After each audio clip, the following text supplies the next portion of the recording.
Se on siinä uutta näytön ohjainta. Tulossa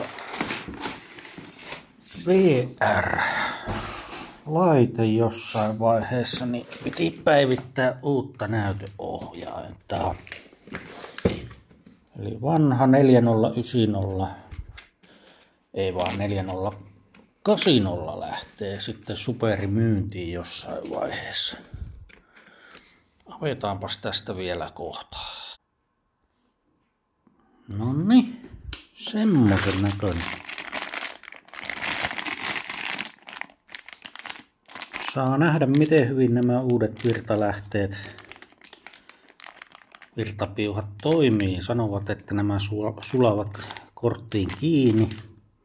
Pitää vissiin puottaa vähän niitä voltteja tai jotakin.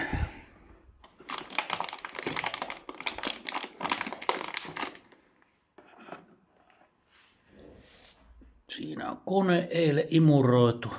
Vanha kortti lähtee pois.